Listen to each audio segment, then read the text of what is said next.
international markets per year.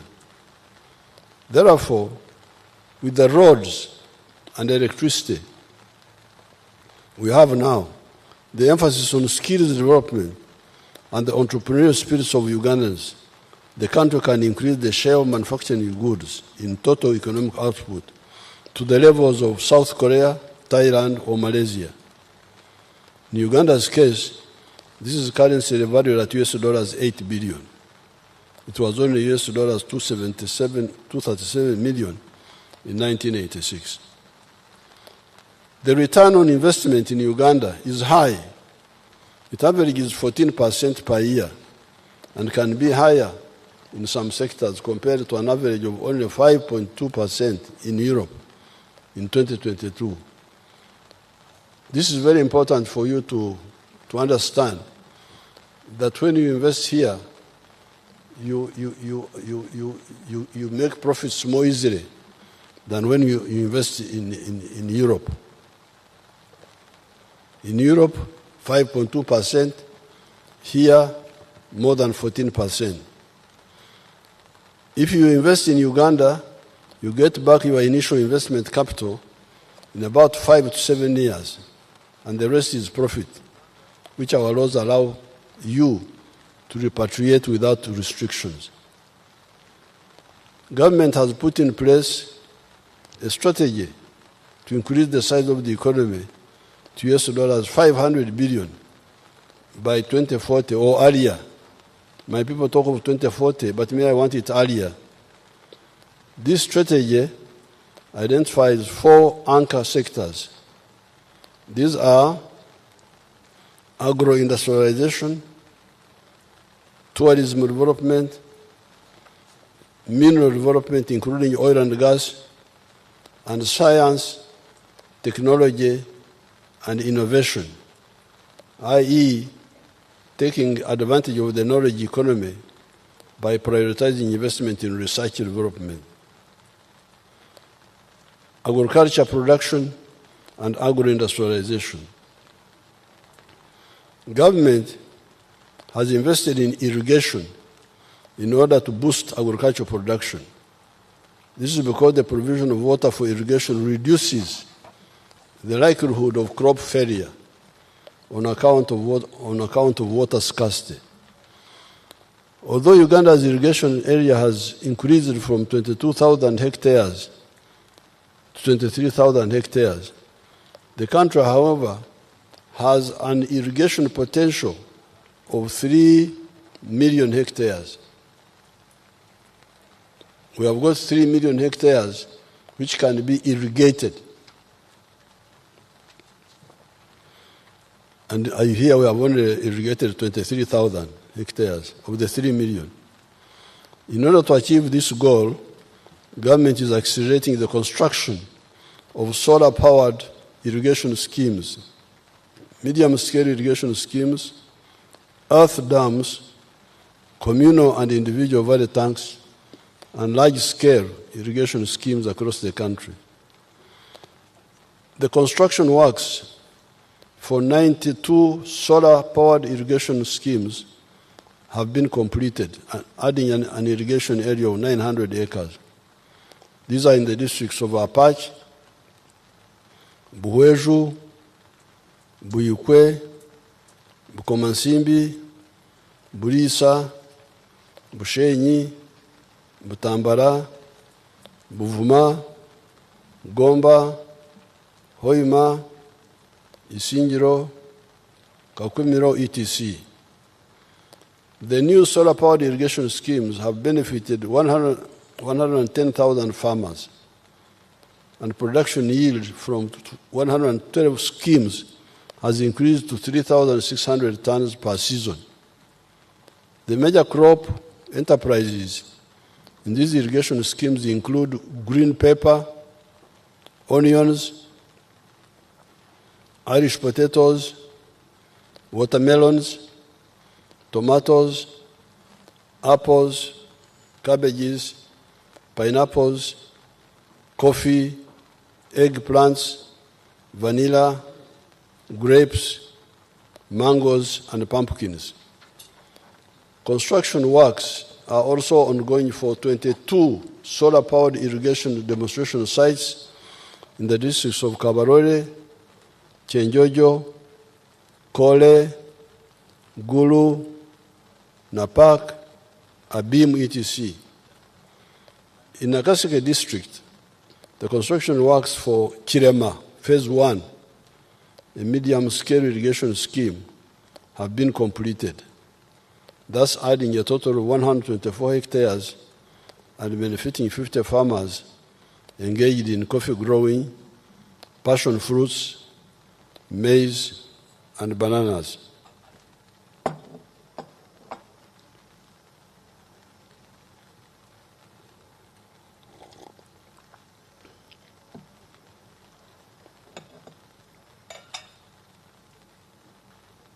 Magezi g'Abaganda.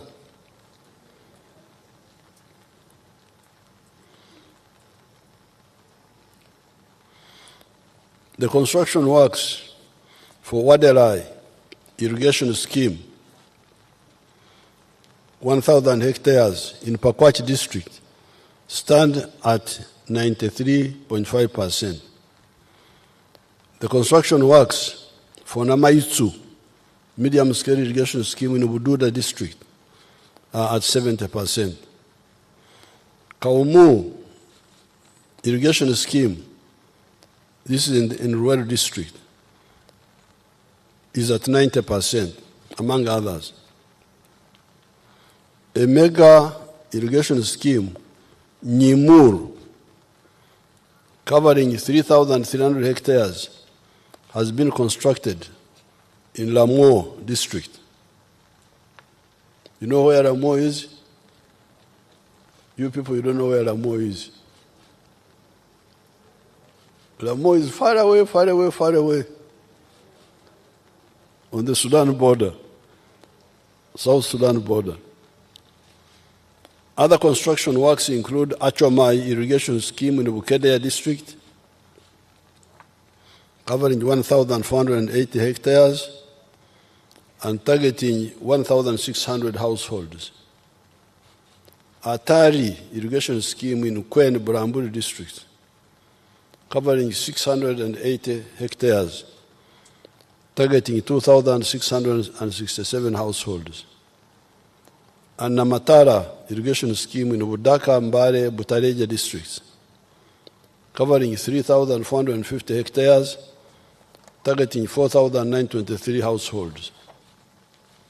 The current production of milk stands at 5.4 billion liters at the end of 2024, compared to 2.5 billion liters in the financial year 2017-2018. We have also identified and secured foreign markets through government-to-government interventions, e.g. Algeria, Nigeria. These countries are now buying our powdered milk.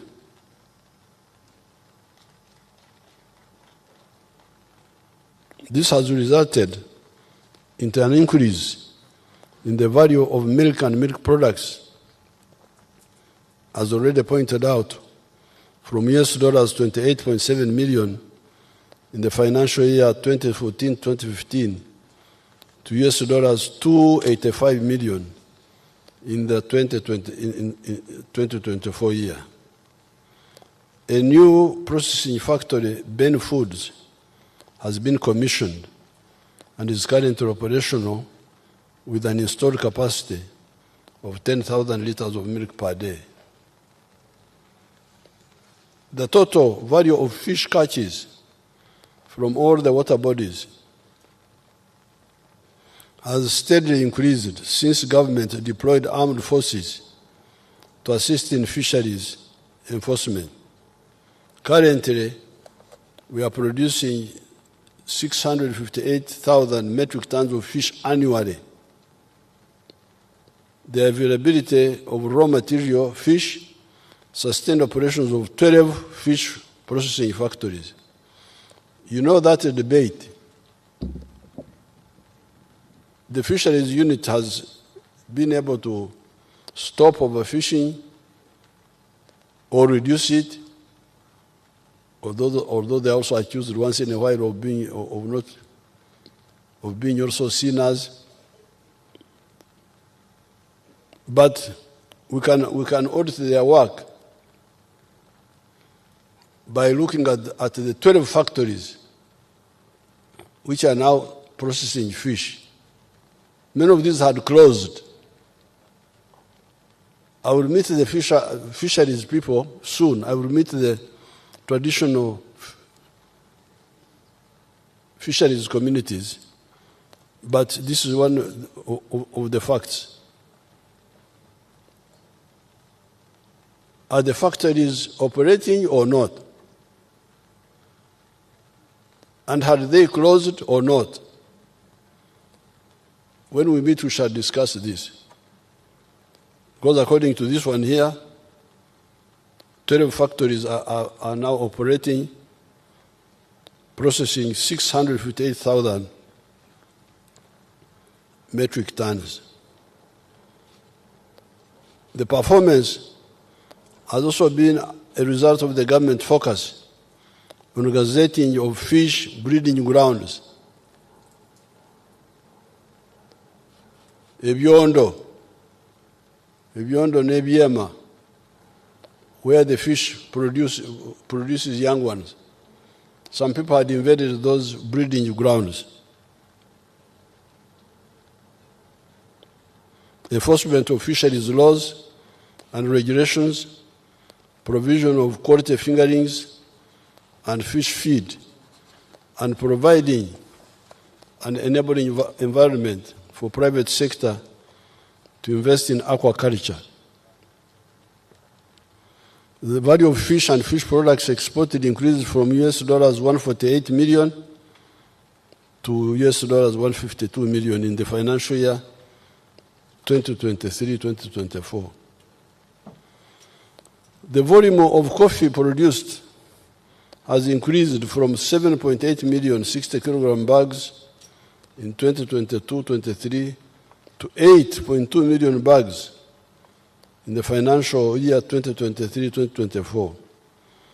The performance in the coffee subsector is attributed to government strategic interventions, including generation and distribution of improved coffee variety seedlings, supporting increased use of water for irrigation, and promotion of use of fertilizers use among the farmers.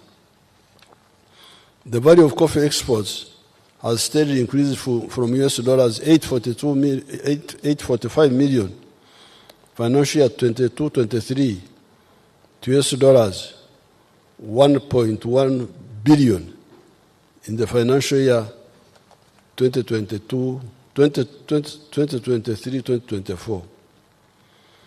Government has provided the research institution with funding of 30 billion in the financial year 2025-2026, geared toward the development of improved coffee production, multiplication, and disease, pest, and climate-resilient varieties. The volume of maize increased from 3.4 million metric tons in 2018 to 5 million metric tons in 2024. Subsequently, the value of maize exports increased from US dollars 63 million financial year 2018 to US dollars 195 million in financial year 2023-24. The performance is attributed to the increased adoption of improved maize varieties by farmers, increased value addition by private sector, and increased vigilance by government in control of pests and diseases. Next financial year, the government will prioritize the following support agroindustrialization. Number one, appropriate agro-processing and value addition technologies. Number two, high-quality agricultural inputs. Number three, construction of key water storage and irrigation infrastructure. Number four, enforcement of standards and market access. Number 5, establishing appropriate post-harvest handling and storage facilities and infrastructure. Number 5, disease, pest and vector control. Number 7, supporting vertical and horizontal value addition for production of high-value multi-input products such as nutritional foods, baby foods that use several products like milk, eggs, maize, vegetables, fruits, etc. We must add value to all these products which we are producing now. The eggs, if the eggs are too many, where will you put them? The internal market may not be enough, and the regional market may not be enough.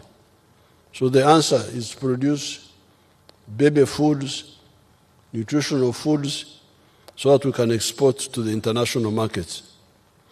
Number 8, extension services. Number 9, investment in fertilizer production. Number 10, certification and regulation of agricultural inputs and provision of appropriate finance for the various components of the agricultural value chain, among others. Government has introduced the large-scale commercial farmers interest-free credit facility of shillings 175 billion. The money is accessed through government-owned commercial banks. These are Post Bank, Housing Finance Bank, and Pride Bank Limited. This enables large-scale farmers to access mechanization in order to boost agricultural-based exports. The Parish development model. The Parish development model is now in its 3rd year of implementation. By the end of this financial year, in June 2025, shilling 3.3 trillion will have been provided to the Parish development model. The government is currently providing shillings 100 million for each parish per year, per annum. During my up-country trips, I have interacted with some of the beneficiaries of the PDM funds who have used them to start enterprises in food crops, farming, goat keeping, piggery, beekeeping, etc. In Ikisoro, some of the PDM beneficiaries earned between 16 to 20 million shillings from onions over a period of 2 years, using the initial seed capital of just 1 million shillings. Tourism receipts were valued at US dollars 1.4 billion in calendar year 2024. This is a significant recovery from US dollars 562 million in 2020 when we had the corona shutdown. The good performance is attributed to the sustainable peace and security, increased competitiveness of Uganda's tourism industry through marketing and the government investment in strategic tourism infrastructure. To support tourism, the government has provided adequate security to the tourism sites, improved physical infrastructure, and supported the tourist companies with tax relief. Government is strengthening economic and commercial diplomacy through our embassies or missions abroad to promote tourism in addition to mobilizing foreign direct investment and enabling penetration into export markets. Uganda's proactive support for meetings, innovations, conferences and exhibitions, and our participation in global tourism expos resulted in hosting 267,000 tourists in wildlife protected areas. Government has maintained 1,200 kilometers of trail tracks and roads in the national parks. An important aspect in tourism promotion is adherence to the international standards in terms of grading of accommodation facilities, such as hotels and restaurants,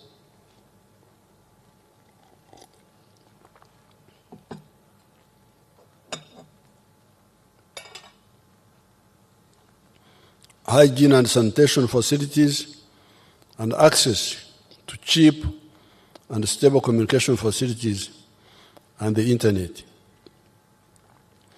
In this regard, the government is upgrading the internet gateways to reduce the internet costs and increase the speed of internet connections. The priority areas for tourism development next financial year and in the medium term include: number one, branding and marketing of Uganda as a tourism and investment destination. Number two, infrastructure development and construction of sanitation infrastructure in tourism sites. Number three, construction of refreshment centers and highway road signage and sanitary facilities. Number five, improving tourism security. Number five, hospitality standards and training. On the side of minerals, Uganda has got a number of mineral resources in almost all parts of the country. These include oil and gas reserves, beryl, chromite, lead, lithium, silver, zinc, kyanite, feldspar and diatomite, manganese, diamonds, uranium, iron ore, vermiculite, limestone and marble, gold, graphite, aluminium clay rich in rare earth elements, phosphates, and iron ore in Muko, from which you can make high-quality steel and sand. From these resources, Uganda has the opportunity to industrialize quickly with acquisition of technology and specialized skills development, which is tailored to industrialization. Until recently, when we started refining gold, our minerals were being exported in raw form. We were exporting raw materials. Africans who are here, please, from other countries, this is the disease of Africa. Exporting raw materials. Matière primaire, français. Very bad material primaire. Eh?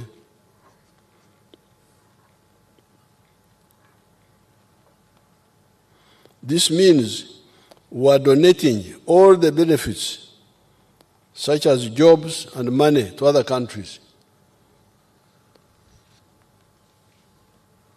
I don't have time to give, like if you take iron ore, at one time, if you would export a ton of iron ore, they would give you $47. At that time, the one who processes the iron ore into a ton of steel would earn $900. You get $47. The cleverer foreigner, cleverer than you, gets $900. And all the jobs are available for his children when your own children have no jobs. Government has stopped, I have banned completely the export of unprocessed minerals.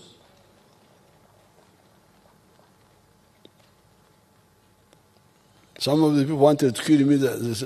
I say, you kill me, but I will not.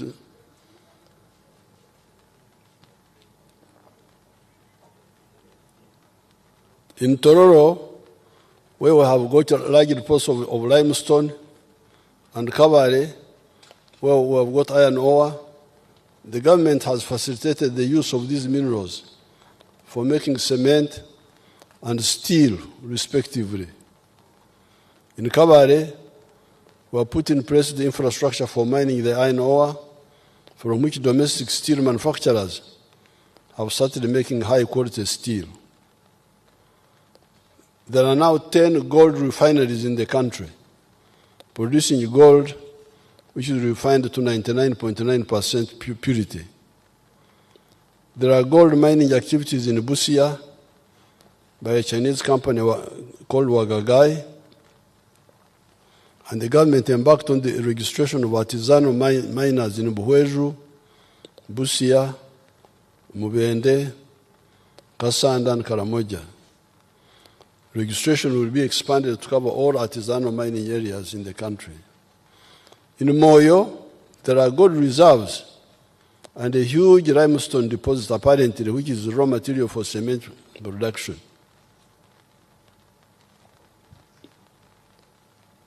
Madi, Manzora,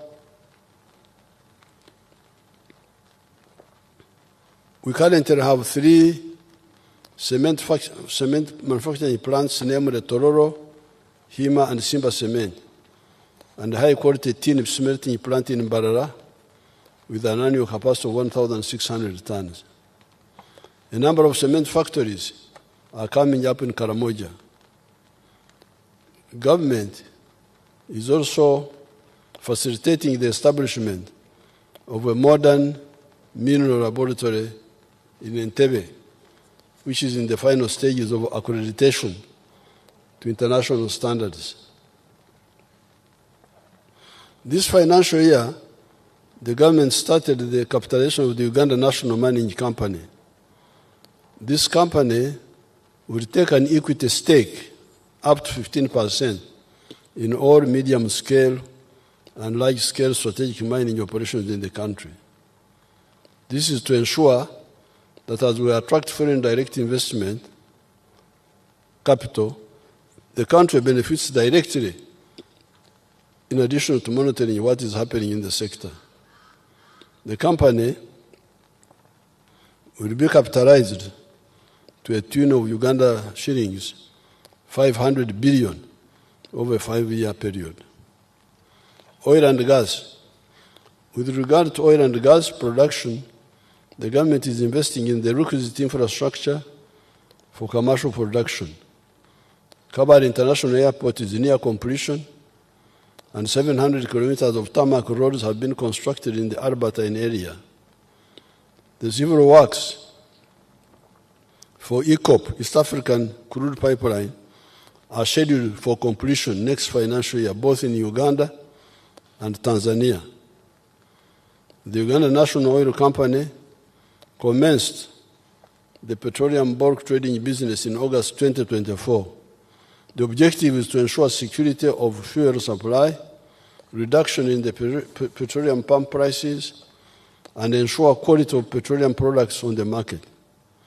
Hence, the government started implementing this initiative. Since the government started implementing this initiative, Uganda has experienced some reduction in fuel pump prices. We rejected the old mistake of a whole country like Uganda buying petroleum products from middlemen in Kenya. Can you imagine? Your people were buying petroleum for Uganda, Republic of Uganda, member of United Nations, from middlemen. Can you imagine? You can't believe what happens in Africa. I didn't believe it. And you know, in these ministries, there are people called commissioners. Have you heard of them? Commissioner of ignorance of what?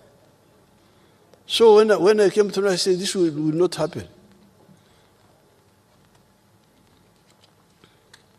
Why not buy from refiners? Don't you know where the refineries are?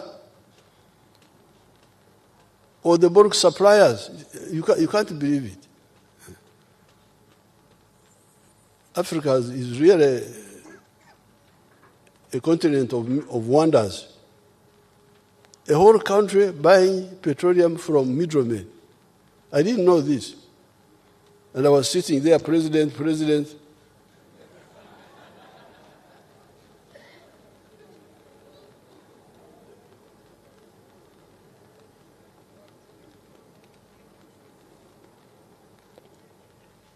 In the minerals sector, government investment next financial year will prioritize the following. Number one, establishing the quantities of the remaining mineral reserves. Number two, strengthening the mineral tracking system to improve transparency and meet the international rules of origin. Number four, adequate capitalization of the Uganda National Mining Company. Number four, the governance framework and the fiscal rule for mining sector. Number five, expediting finalization of the East African crude pipeline.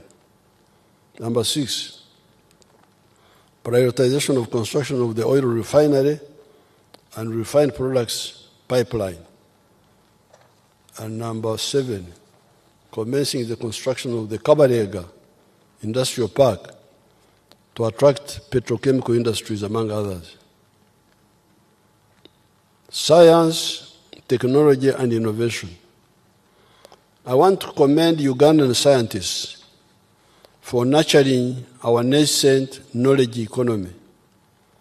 Our scientists have been active in developing automobiles, vehicles. You show them the vehicles. You show these honorables and all these powerful people. Emotoka zaffe bannange ziruddawa ziteekeko. Temulina motoka zaffe, mulina abakulu bokka be bali abakulu tebamanyi. Bannange mugirabye Kira. Our visitors, freeze it there. Kabagirabire ddala. Laba bano bagiteekako ne bajjaku.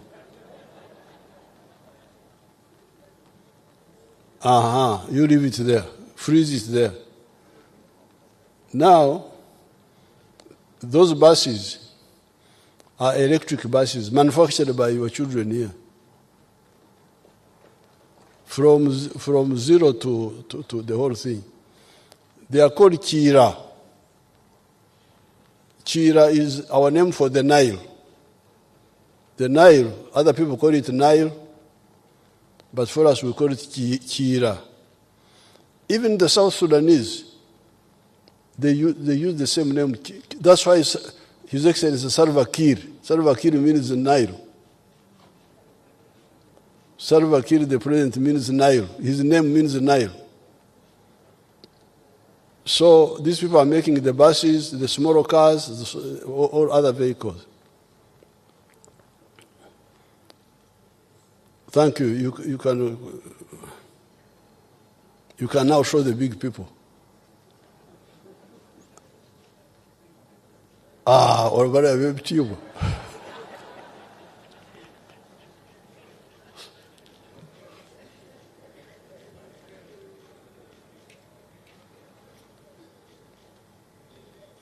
I want to commend Ugandan scientists for nurturing our nascent knowledge economy. Our scientists have been active in developing automobiles, vaccines, electronics, therapeutics, diagnostics, and other healthcare tools. The innovations include, number one, the Kira vehicle plant in Jinja, which has an annual capacity of 2,500 vehicles and employment potential of 12,000 direct and indirect workers. There are 39 buses operating on our roads from Kira, and 30 buses are under production. The plant has secured a market in West Africa to supply about 3,700 electric buses. Number two, dye biopharma manufacturing facility in Matuga. Can you show it to us, that one there? Mm-hmm. That one is a clever Ugandan who is heavily supported by the government. But he has also attracted some support from other places. The biopharma manufacturing facility in Matunga has filed more than 100 patents in the United States, including a cancer treatment technology based on the gene therapy, a highly potent gene therapy technology for red blood cells generation by the bone marrow, an mRNA vaccine that treats brain degenerative tissue disease, an anti-malaria vaccine, a vaccine for HIV, a one-month insulin shot, a type 1 diabetes vaccine, a universal foot and mouth disease vaccine, and a biological molecule for penicillin. All these patents are there. You can check them by your people. Magora. I don't know whether is Magora here? If he's here, you could stand up and you see him. Number 3, developing the vaccines of the Crimean Congo hemorrhagic fever and the Rift Valley virus. Number 4, accreditation of the Alphasan vaccine manufacturing facility to produce anti-tick vaccines for the second phase of clinical trials. Number 5, Professor Wang's clinical trials of his natural therapeutics. He's also establishing an internationally certified production facility in Soroti Industrial Park. Number 6, the PCR kit developed by scientists at Makerere University to conduct more than 2 million tests at 50% of the cost of imported alternatives. This has saved the country US$ 37 million in imports per year. Number 7, Guru University developed highly effective rapid test kits to crop diseases for cassava and sweet potatoes. Number 8, the Engineering Development and Innovation Centers in Rebtete, Chirhura District, and Namamvi are enhancing capacity for industrial technology, metallurgy, electrical and electronics, civil engineering, automotive technology, agricultural mechanization, and construction machinery. Number 9, the presidential initiative on banana industrial development plant in Bushenyi. Can you show us that one? Bushenyi Banange. Bushenyi Banange.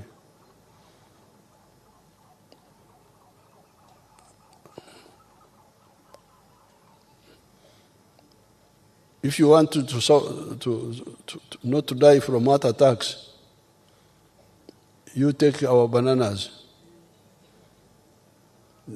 They have got potassium for your heart muscles.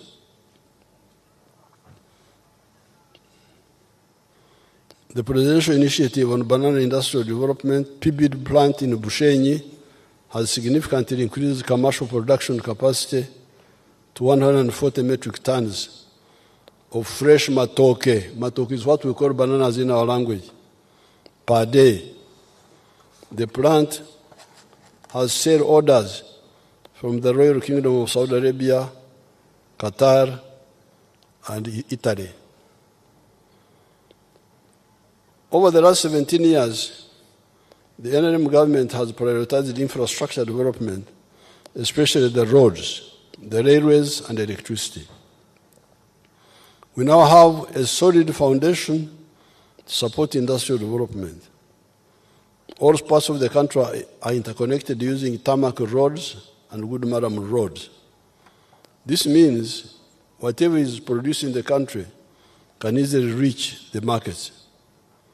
It also means that the cost and the time of moving goods has reduced significantly, facilitating both investments and trade.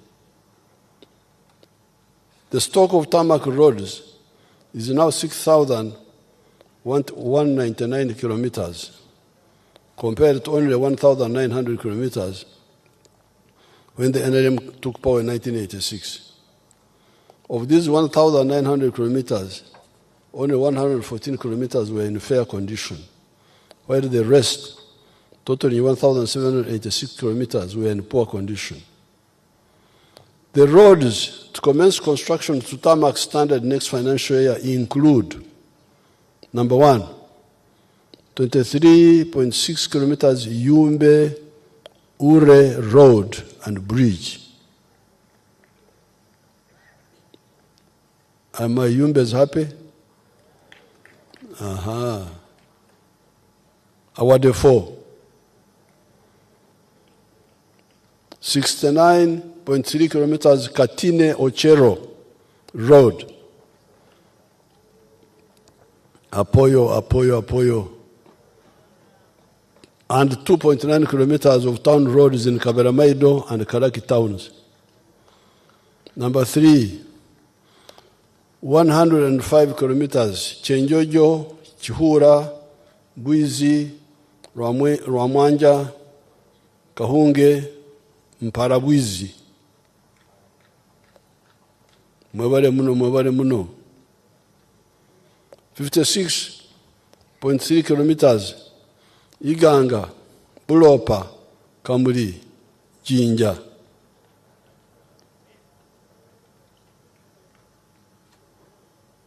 Mwebale ino 127 kilometers Mbulamuti, Kamuri Bukungu. At long last. 10 kilometers Jinja City roads. 115 kilometers Kitugum Kidepo. Apoyo. 88 kilometers Ishashakatunguru Road. Mwebale Mnonga. 65.3 kilometers Luku Karangara Mlabana Road. Do the buses have their own language? Bogera Ruganda. Kare, Bagenderao. 10.67 kilometers in the 7 town roads in Karangara. 72 kilometers Nabumari, Butareja, Namutumba. 73 kilometers Karenga, Kapedo, Kabong. 69.6 kilometers Kotido Kabong Road. Alakara, Noi. 25 kilometers Buburo, Bududa Sakiro Road, Hakagutako Banange. Avamasava. 21 kilometers Mbale and Kokonjeru Road. Banange. 46.6 kilometers Kawohe, Nyakambu, Buzuwera, Nyakambu, Nsika. Awanyamweru at last. Government is repairing 78.9 kilometers road from Nebi to Arua. 18. I'm also negotiating for more money to tarmac other roads, namely Kabujogera, Kitagwenda, Kamwenje Road. Abatagwenda banje mutawamatsuko. Muhanga, Rwamchuchu, Kisizi, Rubare Road, with a branch to Nyakshenyi and another one to Kevsoni. Abahorra bakiga tinda basa kubebwa. Lyantonde, Lumbugu, Rakai. Abakochi bafe eyo munde eyo. Sembabule, Matete, Mbirizi, with the branch to Kibinge, Kyabakuza.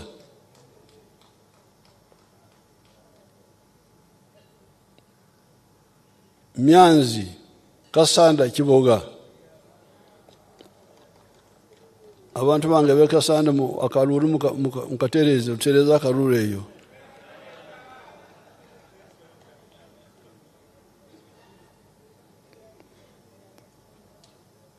Chikagate, Kitwe, Mirama Hill.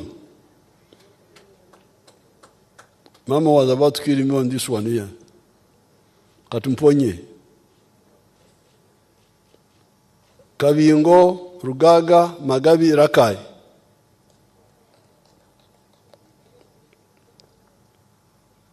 Ruero, Butarangwa, Ngoma, Buyamshenyi, Masindi.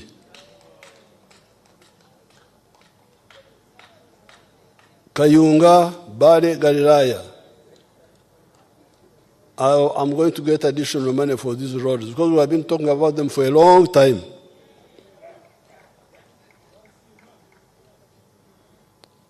This would be in addition to completion of the following roads. 92 kilometer Muyembe na Kapiripirit and 25 kilometer of service roads, 21 kilometer Kira Matuga Road, an improvement of the 5 junctions, 26 kilometers of Tororo Busia Road, and Mayuge and Busia Town Roads, 6.6 kilometers Kawuku Werenga Road, 100 kilometers Apache Rira Poranga. These are already being worked on. They are going to be finished. And 1.6 kilometers to Namagonde Bugiri Fuel Tank Reservoir. The roads for maintenance or reconstruction include Kampala Jinja Highway, 72 kilometers, Busunju Kiboga Hoima, 145 kilometers, Mubende Road, Mitiana Mbende Road, 86 kilometers, and Mubende Chenjojo Road, Mbende Chenjojo Road, 95 kilometers, Mitiana Town Road, 14 kilometers, Abe Mitiana Mtereza Karuru Banange.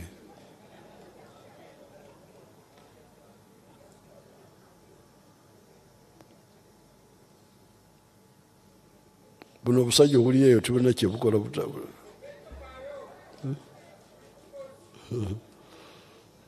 Mugenda muleta obusajja sajja buliyeyo.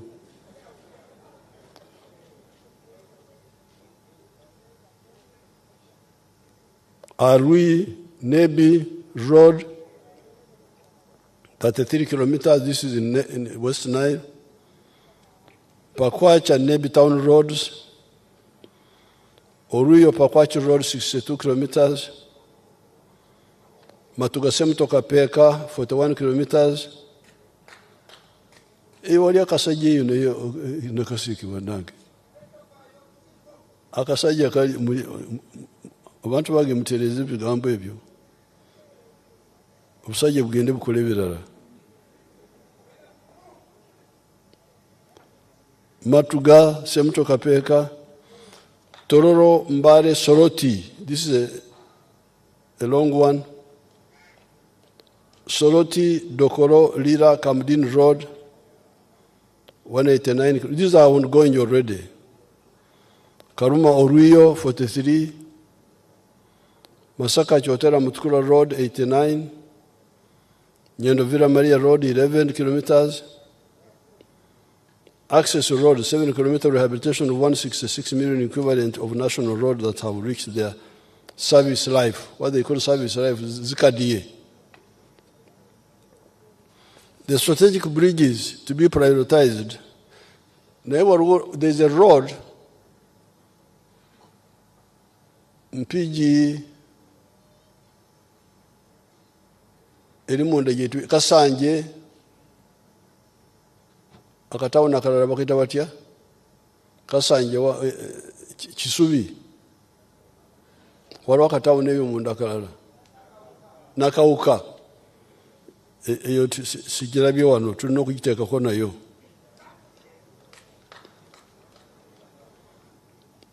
naye abantu batereeza obululu bannange kubanga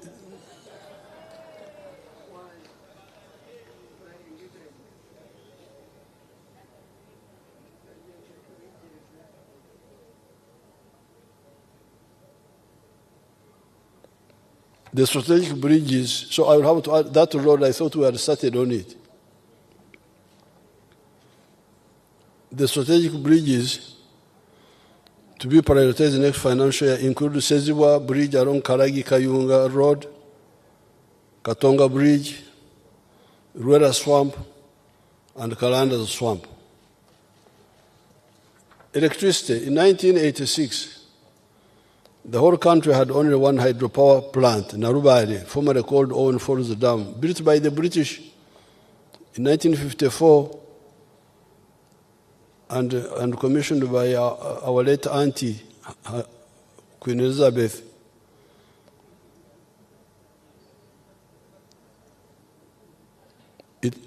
With the maximum capacity of 150 megawatts of hydroelectricity. There are now 4 large hydropower plants at Narubare, Kira, Isimba, and Karuma, with a combined generation capacity of 1,163 megawatts.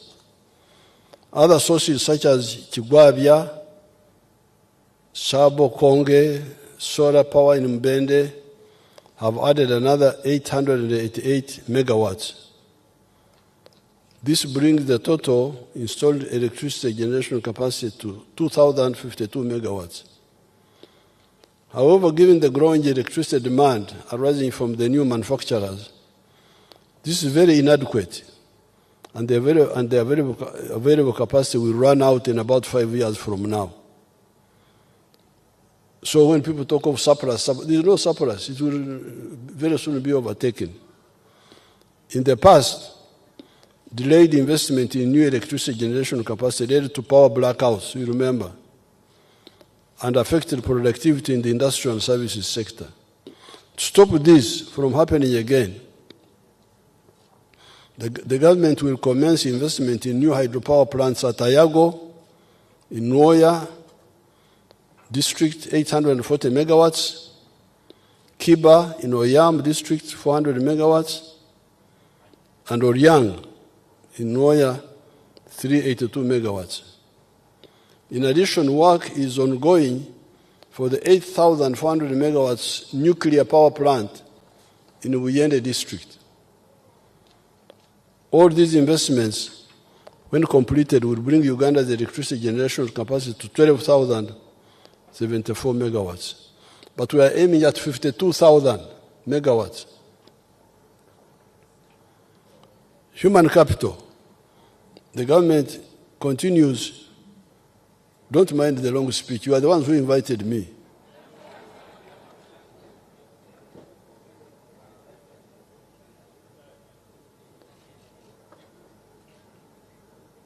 The government continues to focus on attaining a good standard of health for Ugandans and those living in Uganda.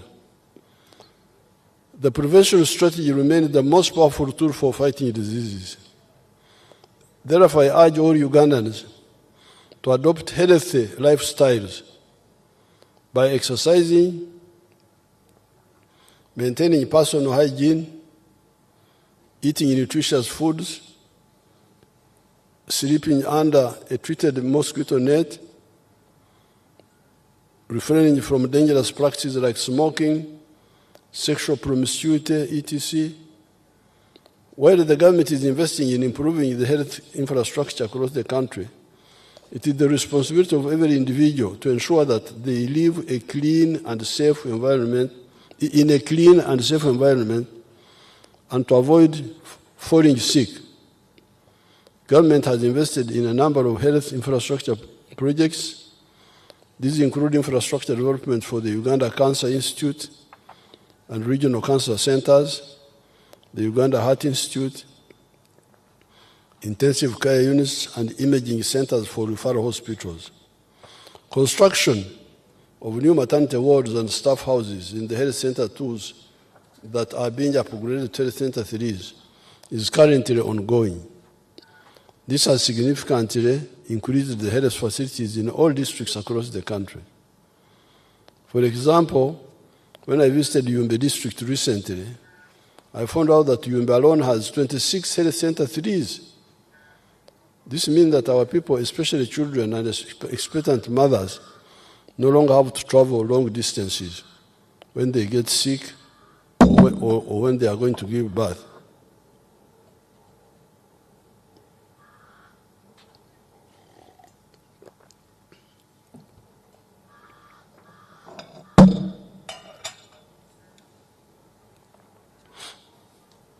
This also supports immunization, which helps to raise healthy children and supports the detection of dangerous disease outbreaks before they spread. Government has supported the establishment of a pharmaceutical industrial park at Namanve, which is producing surgical gloves and examination gloves, disposable syringes, human drugs like magnesium sulfate, and the paracetamols. Next financial year, the government will support the construction of specialized centers of excellence for cancer and cardiovascular treatment, among others. Education. The government has introduced reforms in the education sector which are aimed at reorienting the curriculum towards a competency-based approach. This involves equipping learners with practical skills and competencies that are required in the private sector. This will help to reduce unemployment among the school graduates. Government continued to implement the Universal Primary Education Program, reaching 8.8 million learners across 12,433 government-aided primary schools at a sum of Uganda shillings 184 billion. The government, through the School Facilitation Grant, constructed 413 new classrooms for primary schools and renovated 181 classrooms. Government procured and distributed 334 sets of mean laboratory equipment to 334 primary government schools to enhance practical science learning and foster early scientific curiosity among young learners. A total of 593 teachers were recruited to facilitate operationalization of the new grant-aided secondary schools in sub-counties. The government has successfully completed the construction of an additional 50 seed secondary schools under the Uganda Intergovernmental Fiscal Transfers Program, bringing the cumulative total to 161 seed schools out of the 259 planned. The majority of the remaining schools are progressing well and are on the schedule for completion by June 2025. The total number of government-aided primary schools in the country is now 12,550.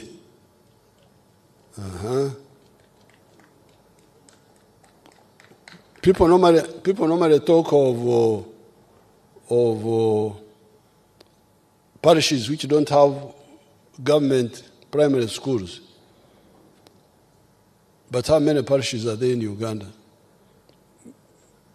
It is because some of the parishes have got more than one primary school. Otherwise, 12,000 would have covered every parish. Because remember, the villages are 72,000. And there are normally about 5 or 10 villages in a parish. So the primary schools are supported by the government are now quite many. But some of the parishes may have more than one. The total number of government-aided secondary schools is 1,416. The technical and vocational schools are 189. And the government degree awarding universities are 12. That is the infrastructure of education in the country now. The proper management of our water and environmental resource is a major contributing factor to public health, agricultural productivity, and climate change adaptation. The National Population and Housing Census Report of 2024 showed that at least 8 in 10 households now have access to improved water sources, i.e. piped water, protected springs, etc. In 1986, only 10%, that is 1 out of 10 households, had access to a clean and safe water source. Today, 81.1% of the households in Uganda are in the radius of 1 kilometer from a safe water source. This is on account of the government's prioritization of the construction of piped water systems in both rural and urban areas. The government has constructed a number of solar-powered piped water systems in the districts of Agago, Aleptong, Kayunga, Mityana, Paderi, etc. There are ongoing construction works in other districts like Buweju for Bisia water supply system, Kasese for Nyamugasani gravity flow scheme, Ora water supply system to serve the districts of Terego, Madiokolo, and Nebi, among others. Additionally, through the district water and sanitation conditional grant, the local governments have been able to boost access to improved water sources across the country. The local governments have constructed a total of 2,564 taps, serving 452,000 persons, drilled 709 deep boreholes, serving 212,000 persons, and 128 protected springs, serving 43,000 persons. They have also constructed 109 rainwater harvest tanks, servicing 652 persons, and 79 production wells.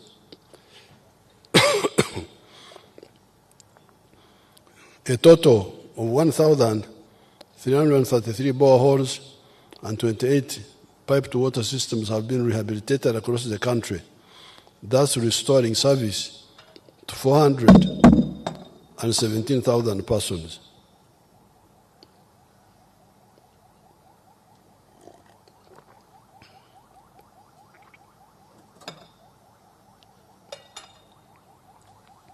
Regional integration. The political balkanization of Africa created small states, many of which have got smaller populations. Uganda, with 46 million people, is one of the bigger states. The solution of this problem is regional integration. The whole of Africa has got a very high population of 1.4 billion people, 1.5 billion. But this population is broken up in small units. Smaller populations mean smaller markets. The problem is compounded by a low purchasing power because of low incomes. So you have got smaller populations with low incomes. How will they support business? There are also problems in the regional market, such as the lack of roads and lack of communication to enable us to fully exploit the regional market. That is why, for instance, Uganda has undertaken the construction of the Mpondwe to Ben Highway to ease connectivity between Congo and Uganda. If we mobilize the whole of Africa to remove all trade barriers, we shall no longer worry about being shut out of markets in Europe or the USA. During the budget, I will speak more about this issue of integration. I think now, let me finish so that people can survive and go home.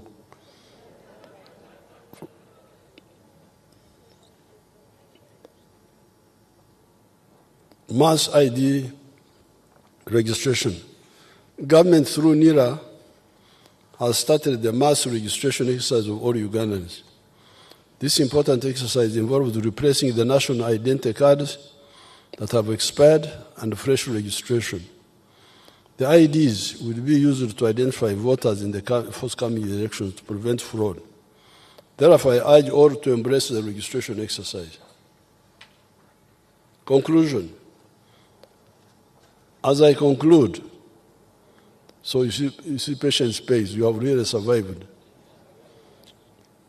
As I conclude, I wish to reiterate that the NRM is aiming at making Uganda a $500 billion economy in the near future.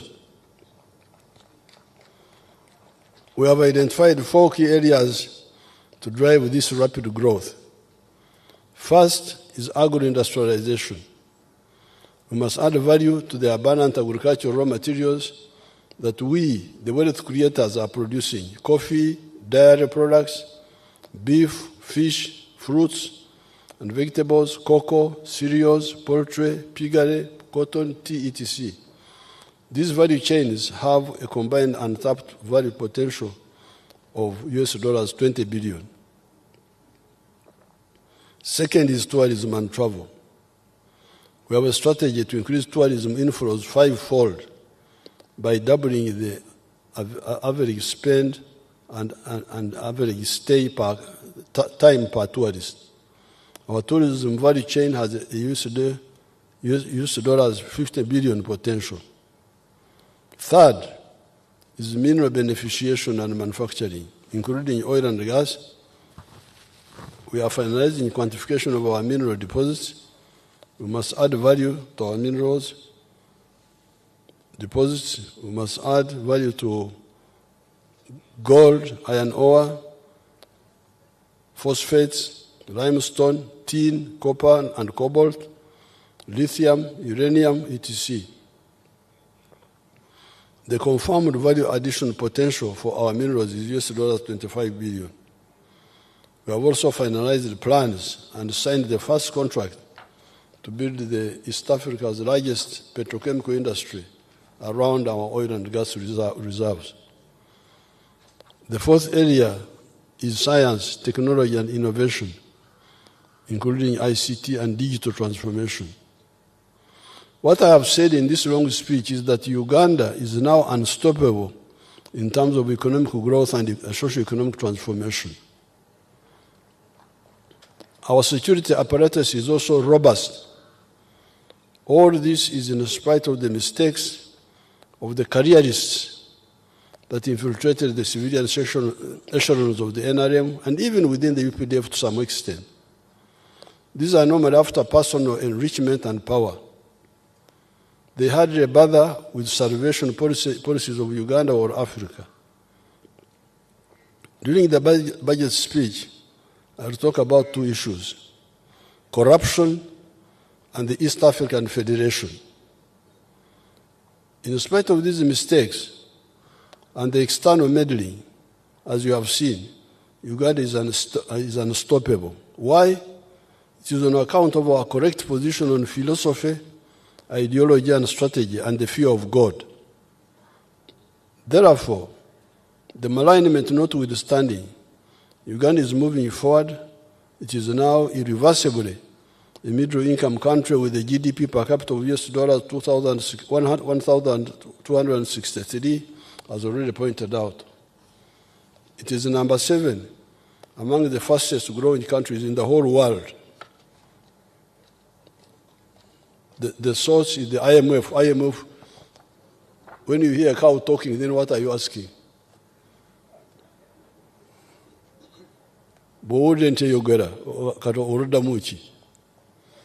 IMF has said Uganda is number 7 in the whole world. IMF seems 7 at it. And this is before oil. With oil, we shall be the first in the whole world. It is growing at 6.3% per annum. It is projected to be 7% next year, 2025, 2026, and will grow in double digits after oil. Akahanjurirwasha, tukahangurwa munobi. This is the other language. You know the other language. Akahanjurirwasha, tukahangurwa munobi. What God has created cannot be destroyed by haters. In recent times, one of my happiest days was the 6th of May, 2025, when we held the NRM Village Assemblies Barazas in the 72,000 villages of Uganda to audit and rectify the NRM membership registers.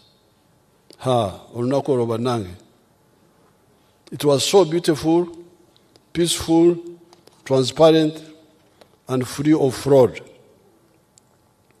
You remember the 6th of May? Oba mulina pictures awo simanyi. Obufaananyi bwe buli. Bwe bubaawo nabwo mubuteekeko. So, after that exercise, we identified the members who were on the register. We are 18.5 million NRM members above the age of 18 years. And we elected the 30 NRM leaders per village.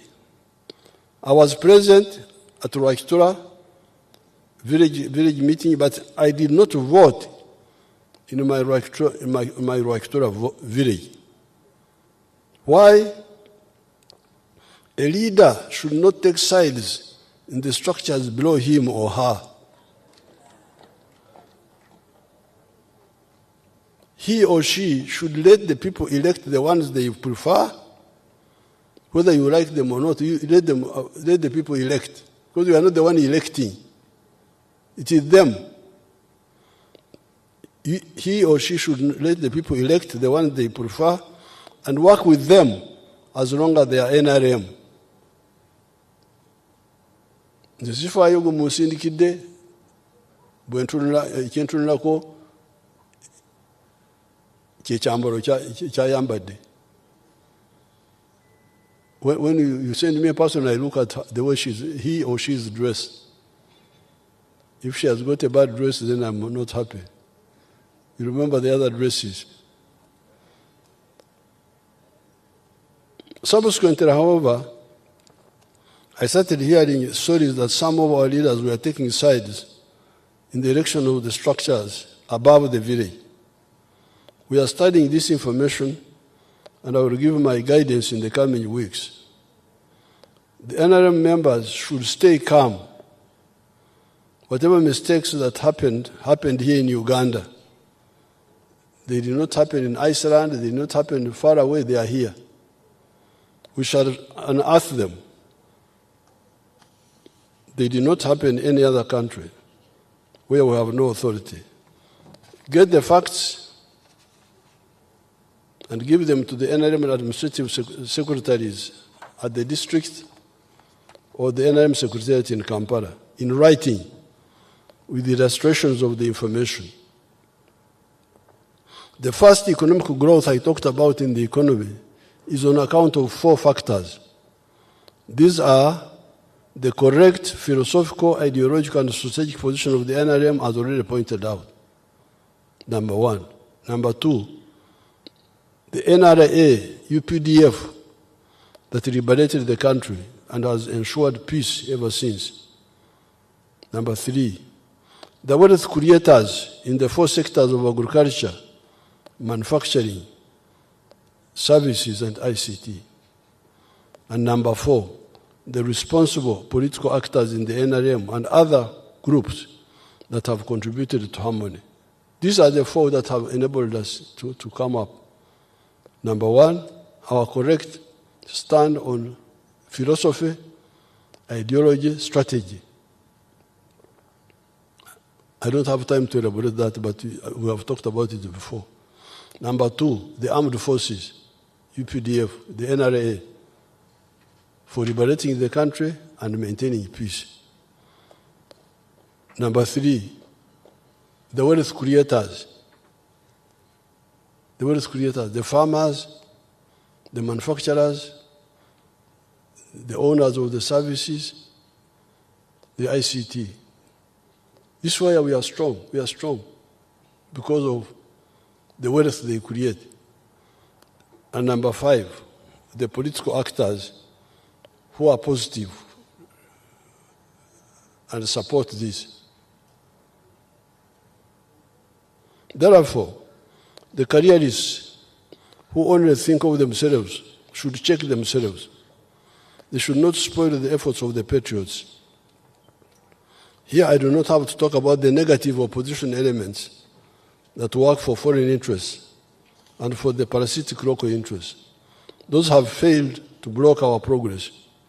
It is the internal mistakes that must be corrected. Finally, I want to reaffirm the commitment of the NRM government to ensuring that Uganda remains stable and transforms into a modern, prosperous country. I wish all Ugandans a peaceful election season. In the coming session of Parliament, the government will present to you for consideration the following bills. They are here. Let me see. Piriwano. Can't be so me. Kagutas paid my school fees.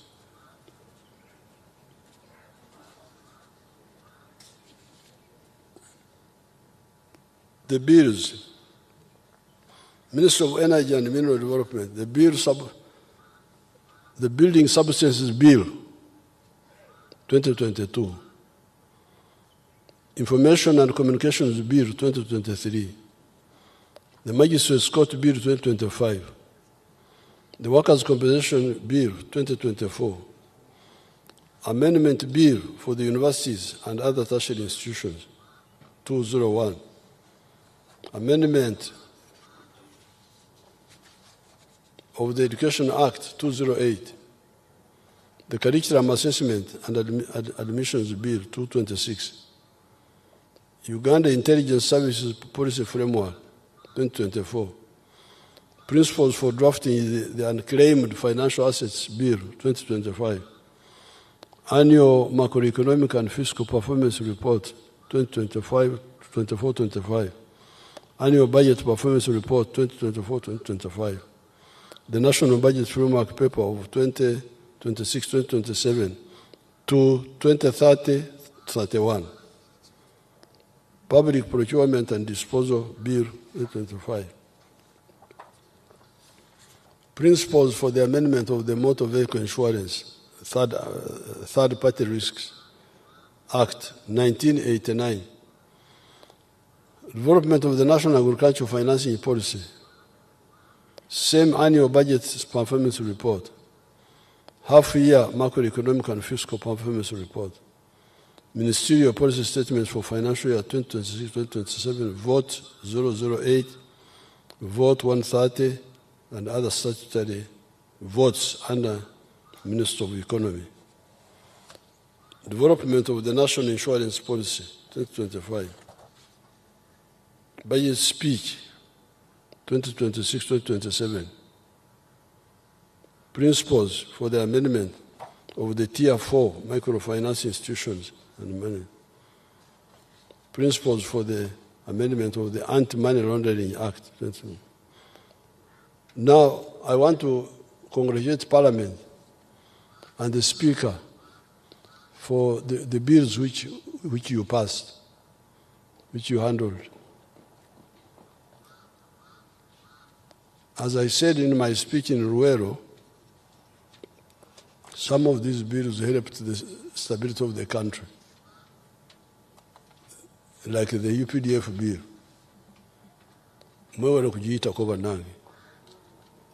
That one was really one of the speakers. I was watching, sometimes I watch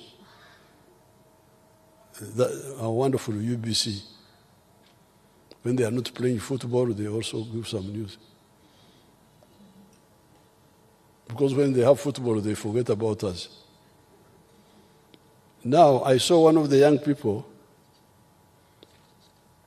the young man is a registrator, was saying that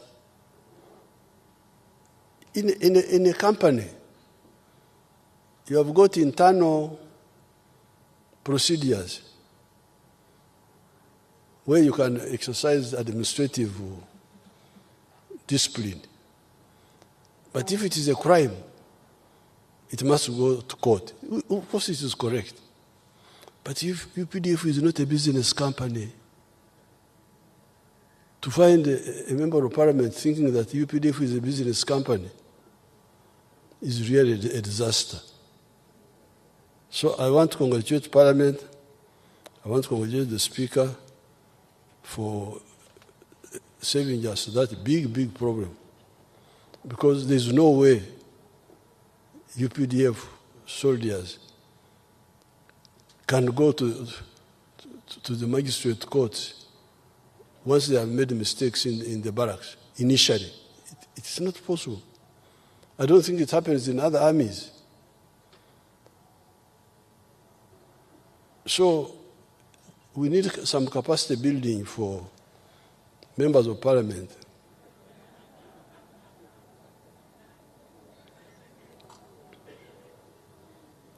To know what happens in the world. You cannot say UPDF is like a company. It's not a company.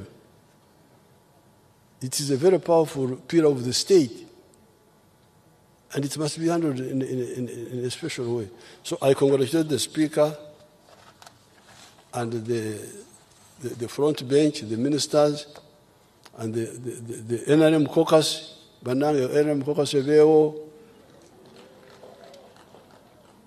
and other allied friends who are friendly. I want to thank all of them. May the Almighty God, I therefore have the pleasure to declare the 5th session of the 11th Parliament open. I salute all of you. May God bless you. Signed, Yoweri Museveni, President of Uganda. Katonda ababeere.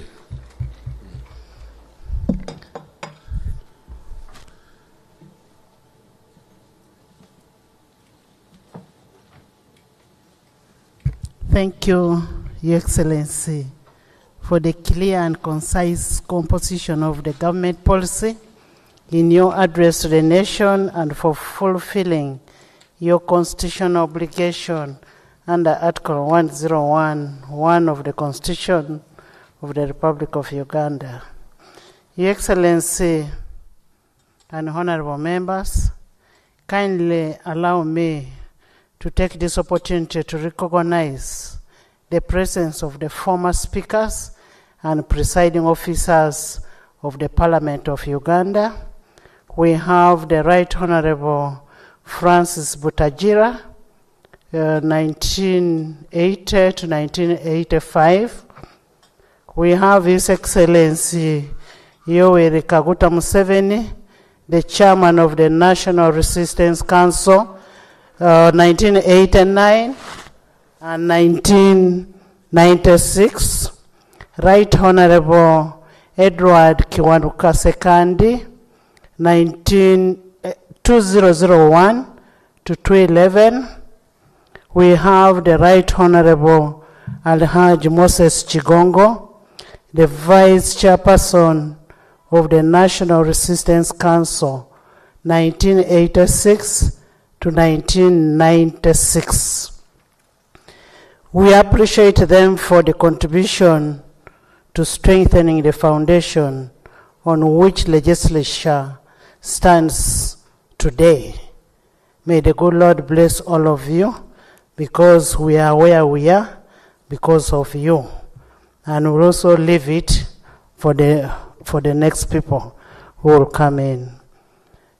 We take cognizance of the government's legislative agenda for the 5th session, and we pledge our utmost commitment to the 11th Parliament to prioritize the government business and expeditiously and exhaustively consider all the government business before any other business. Honorable members, pursuant to Rule 26(1) of the Rules of Procedure, we will allot time at a later date for an exhaustive debate on the President's address on the state of nation. Honorable members, His Excellency the President We'll be back on Thursday, 12th June 2025 to deliver the budget speech. I want to invite all of you kindly to be here to receive the budget, and want to thank all the ambassadors who are here. We are very grateful that you're here and that you honored our invitation. I there want to ask members, please be here to receive the budget. Remember, one of your roles is appropriation. You did appropriate, and now you're here to receive, you'll be here to receive the budget. I want once again thank Your Excellency the President and all the dignitaries who have made it here. And thank you in a special way.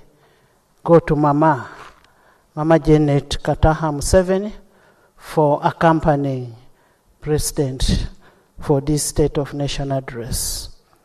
May the good Lord bless all of you. And as we wish you success in your election during this elective season. Adjournment. The House is adjourned to Thursday, 12th, 2025 at 2 p.m. The anthems.